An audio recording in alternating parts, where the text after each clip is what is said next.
Hello friends, नमस्कार। मैं संगीता अपने YouTube channel max study point में आप सभी का स्वागत करती हूँ। फ्रेंड्स, आज हम यहाँ पे आरआरबी एनटीपीसी से रिलेटेड टॉप 30 पॉलिटिकल साइंस के क्वेश्चंस डिस्कस करेंगे जो हमारे आने वाले एग्ज़ाम के लिए इम्पोर्टेंट हो सकते हैं।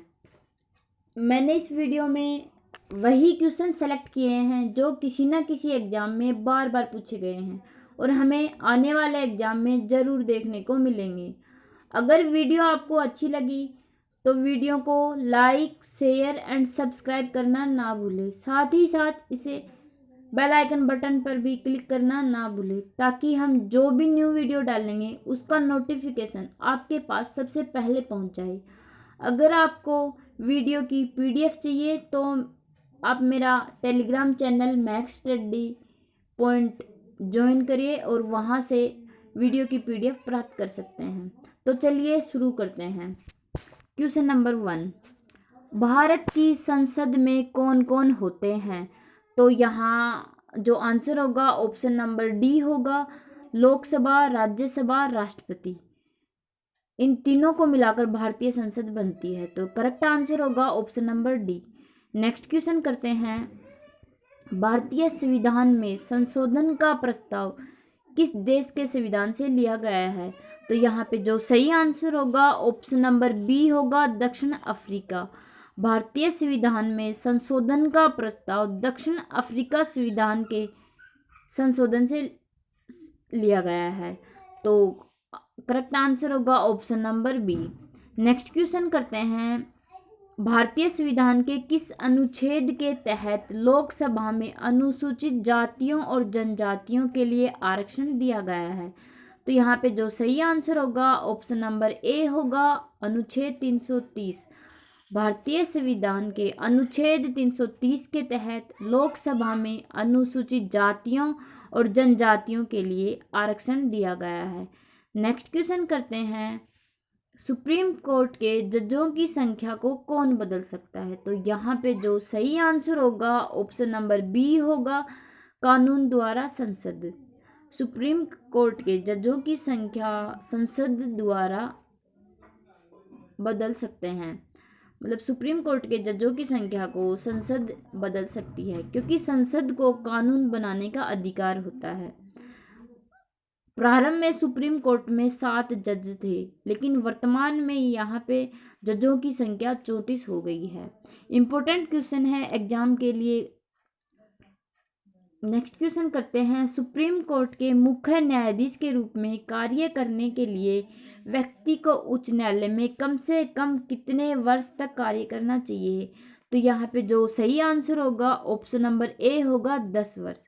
सुप्रीम कोर्ट के जज बनने के लिए जो प्रथम योग्यता होती है वह कम से कम व्यक्ति को 10 साल तक किसी उच्च न्यायालय के न्यायाधीश के रूप में कार्य कर चुका हो, उसी व्यक्ति को सुप्रीम कोर्ट के मुख्य न्यायाधीश के रूप में बनने का अधिकार होता है। नेक्स्ट क्वेश्चन करते हैं, दिल्ली को एनसीटी या राष्ट्रीय राजधानी प्रदेश संविधान के किस संशोधन से बनाया गया है?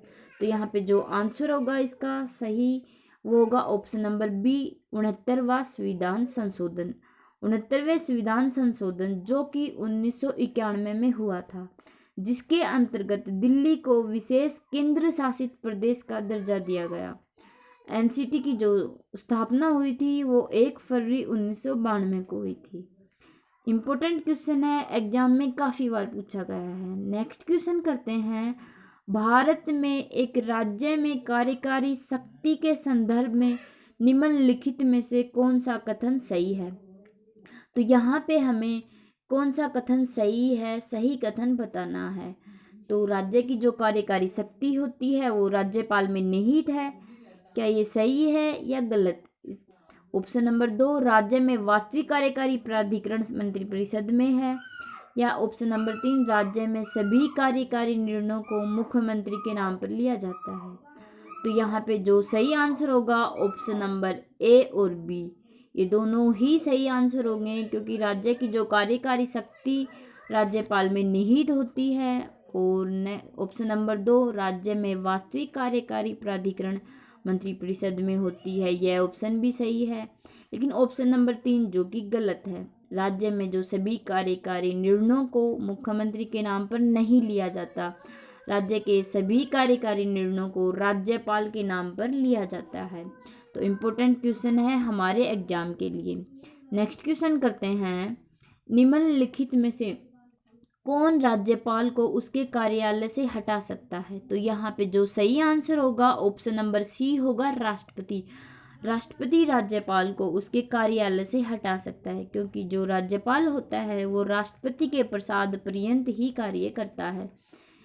इम्पोर्टेंट क्वेश्चन है, एग्जाम में काफ़ी बार पूछा गया है। नेक्स्ट क्वेश्चन करते हैं, चुनाव आयोग के बारे में कौन सा कथन सही है? तो यहाँ पे जो सही आंसर होगा ऑप्शन नंबर बी होगा, इसमें 6 साल का कार्यकाल रखने वाले सदस्यों का समावेश होता है। तो सही answer option number B. Next question करते हैं, क्वेश्चन नंबर 10, संविधान के निम्नलिखित अनुच्छेदों पर ध्यान दीजिए। तो यहाँ पे हमें सही मिलान बताना है कि कौन सा ऑप्शन सही है। तो अनुच्छेद 72 जो कि राष्ट्रपति की क्षमा शक्ति से संबंधित है, अनुच्छेद 143 जो कि सुप्रीम कोर्ट के सलाहकार क्षेत्र अधिकार से संबंधित है, या अनुच्छेद 360 वित्तीय आपातकाल से संबंधित प्रावधान है, या अनुच्छेद 148 से 151 भारत के अटॉर्नी जनरल की शक्तियां या कार्य से संबंधित है। तो यहाँ पे जो सही आंसर होगा ऑप्शन नंबर बी होगा, 1, 2, 3 तीनों ही ऑप्शन सही हैं। ऑप्शन नंबर 4 जो कि गलत है, ऑप्शन नंबर 4 148 और 151 अनुच्छेद जो कि भारत के नियंत्रक और महालेखा परीक्षक की शक्तियों और कार्यों से संबंधित है। इम्पोर्टेंट क्वेश्चन है, एग्जाम में काफ़ी बार पूछा गया है। नेक्स्ट क्वेश्चन करते हैं, भारत के संविधान के निम्नलिखित अनुसूची में से कौन सा नया राज्य बनाने के लिए संशोधित किया जाना है? तो यहाँ पे जो सही आंसर होगा ऑप्शन नंबर ए होगा, पहली अनुसूची में संघ और राज्य क्षेत्र का वर्णन किया गया है। तो नेक्स्ट क्वेश्चन करते हैं, भारत का संविधान भारत के सुप्रीम कोर्ट को केंद्र और राज्यों के बीच विवादों का निर्णय किस क्षेत्र के तहत लेने का अधिकार देता है? तो यहाँ पे जो सही आंसर होगा ऑप्शन नंबर बी होगा, वास्तविक न्याय अधिकार। भारत का संविधान भारत के सुप्रीम कोर्ट को केंद्र और राज्यों के बीच विवादों का निर्णय वास्तविक न्याय अधिकार के तहत लेने का अधिकार देता है। नेक्स्ट क्वेश्चन करते हैं, सवर्ण सिंह समिति ने किसकी सलाह दी? तो यहाँ पे ये क्वेश्चन बहुत ही इम्पोर्टेंट है, एग्जाम में काफ़ी बार पूछा गया है। तो इसका जो सही आंसर होगा ऑप्शन नंबर सी होगा, भारतीय संविधान में मौलिक कर्तव्यों को शामिल करना। तो सवर्ण सिंह समिति ने भारतीय संविधान में मौलिक कर्तव्यों को शामिल करना चाहिए उसकी सलाह दी थी। नेक्स्ट क्वेश्चन करते हैं, उपराष्ट्रपति जो हटाने का प्रस्ताव किस में पेश किया जा सकता है? तो यहाँ पे जो सही आंसर होगा ऑप्शन नंबर बी होगा, केवल राज्यसभा। उपराष्ट्रपति को हटाने का प्रस्ताव केवल राज्यसभा में पेश किया जा सकता है, क्योंकि उपराष्ट्रपति राज्यसभा का सभापति होता है। तो इसका जो सही आंसर होगा ऑप्शन नंबर बी होगा। नेक्स्ट क्वेश्चन करते हैं, राष्ट्रपति पूरे देश में या इसके किसी भी हिस्से में अनुच्छेद 352 के तहत राष्ट्रीय आपातकाल किस स्थिति में घोषित कर सकते हैं? तो इसका जो सही आंसर होगा ऑप्शन नंबर डी होगा, ऑप्शन नंबर ए और ऑप्शन नंबर 2, मतलब कि बाह्य आक्रमण और सशस्त्र विद्रोह। बाह्य आक्रमण और सशस्त्र विद्रोह, यहाँ पे जो आंतरिक अशांति है, आंतरिक अशांति 44वें संविधान संशोधन अधिनियम 1978 के तहत आंतरिक अशांति शब्द को हटा दिया गया था और इस आंतरिक अशांति शब्द के स्थान पर सशस्त्र विद्रोह को जोड़ा गया था। इसलिए राष्ट्रपति पूरे देश में किसी भी हिस्से में अनुच्छेद 352 के तहत बाह्य आक्रमण और सशस्त्र विद्रोह की स्थिति में राष्ट्रीय आपातकाल घोषित कर सकता है। नेक्स्ट क्वेश्चन करते हैं, निम्नलिखित में से किन बिलों के लिए संसद के दोनों सदनों की संयुक्त बैठक करके गतिरोध को हल करने के लिए कोई संवैधानिक प्रावधान नहीं है? तो यहाँ पे जो सही आंसर होगा ऑप्शन नंबर डी होगा, ऑप्शन नंबर धन विधेयक और संविधान संशोधन विधेयक।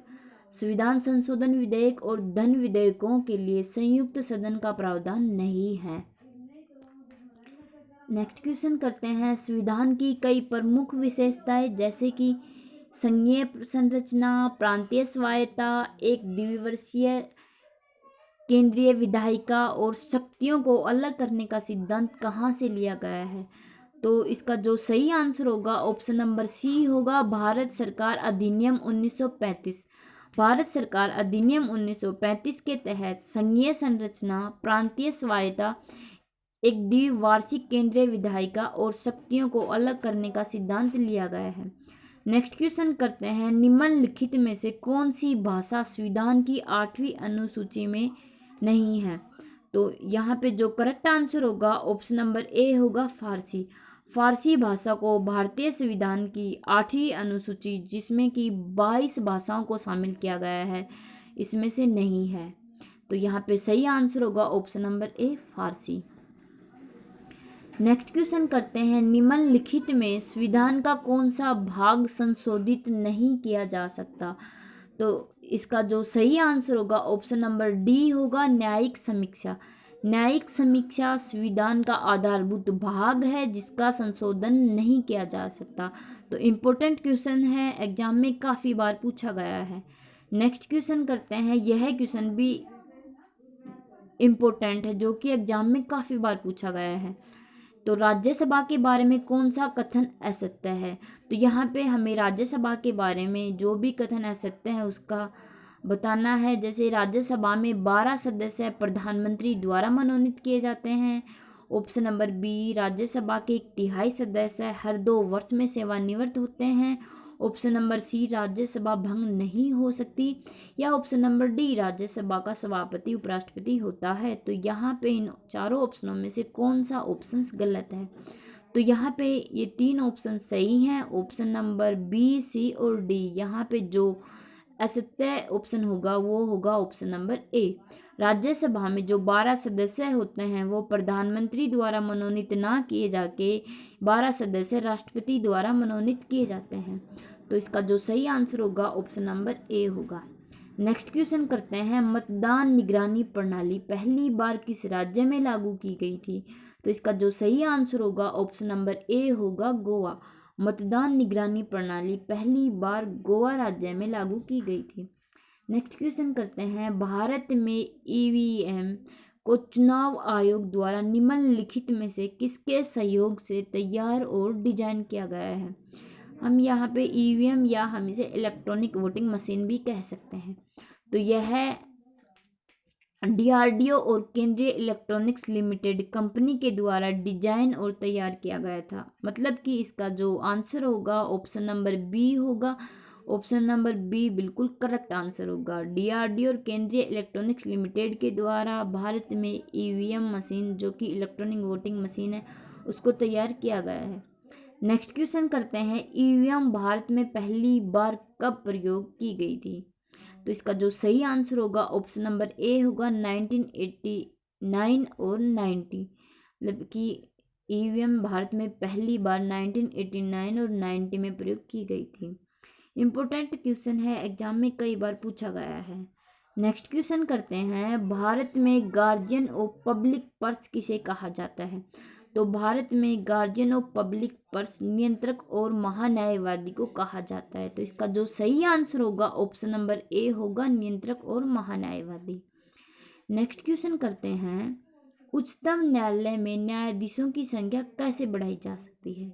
तो यहाँ पे जो सही आंसर होगा ऑप्शन नंबर सी होगा, संसद में अधिनियम द्वारा। संसद में अधिनियम द्वारा उच्चतम न्यायालय में न्यायाधीशों की संख्या को बढ़ाया जा सकता है।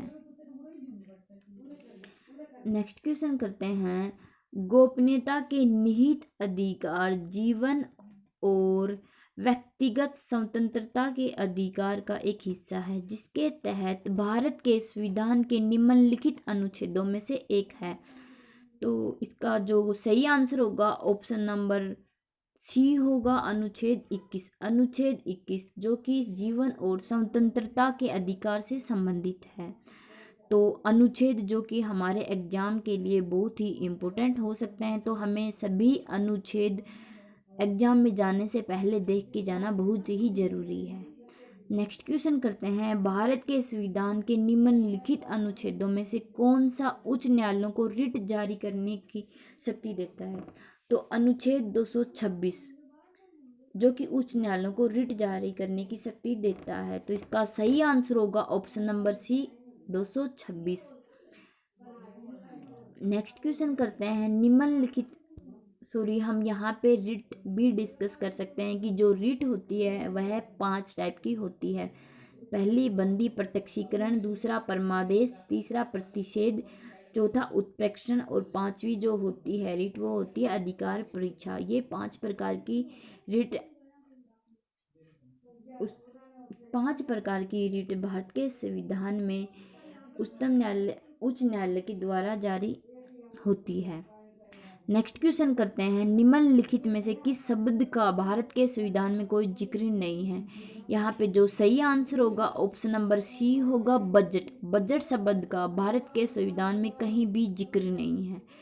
तो इम्पोर्टेंट क्वेश्चन है, एग्जाम में ये कई बार पूछा गया है। नेक्स्ट क्वेश्चन करते हैं, 14 सितंबर 1949 देश के संविधान निर्माताओं ने हिंदी को कौन सी स्थिति प्रदान करने का फैसला किया? तो यहाँ पे जो सही आंसर होगा ऑप्शन नंबर सी होगा संघ की आधिकारिक भाषा। देश के संविधान निर्माताओं ने हिंदी को संघ की आधिकारिक भाषा के रूप में अधिकार करने का फैसला किया है। तो नेक्स्ट क्वेश्चन करते हैं, अफसा पहली बार कहाँ लगाया गया? तो अफसा पहली बार 7 पूर्वोत्तर राज्यों या हम इसे 7 सिस्टर्स भी कह सकते हैं में लगाया गया। 7 सिस्टर्स में अरुणाचल प्रदेश, असम, मणिपुर, मेघालय, मिजोरम, नागालैंड और त्रिपुरा स्टेट को शामिल किया गया है। तो अफसा सबसे पहले 11 सितंबर 1958 को लगाया गया था। तो अफसा के अंतर्गत किसी भी क्षेत्र को अशांत घोषित करने का या फिर वहाँ पे जो अधिनियम लागू करने का जो अधिकार था वो पहले वो स्टेट गवर्नमेंट को ही था, लेकिन अधिनियम 1972 संशोधन के तहत इससे लागू करने का जो अधिकार है वो केंद्र सरकार को प्राप्त हो गया है। तो अब से 1972 के बाद से अफसा लागू करने का अधिकार केंद्र सरकार के हाथों में आ गया है। इम्पोर्टेंट क्वेश्चन है, एग्जाम में कई बार हमें देखने को मिलता है। नेक्स्ट क्वेश्चन करते हैं, भारत के वित्त मंत्रालय के परिसर को कहा जाता है? तो भारत के वित्त मंत्रालय के परिसर को उत्तरी ब्लॉक भी कहा जाता है। तो अगर आपको मेरी वीडियो अच्छी लगी तो इसे लाइक, शेयर और सब्सक्राइब करना ना भूलें। साथ ही साथ अगर आपको इस वीडियो की PDF चाहिए तो मेरा टेलीग्राम चैनल महक स्टडी पॉइंट को ज्वाइन करके वहाँ से आप PDF फाइल प्राप्त कर सकते हैं। तो धन्यवाद दोस्तों।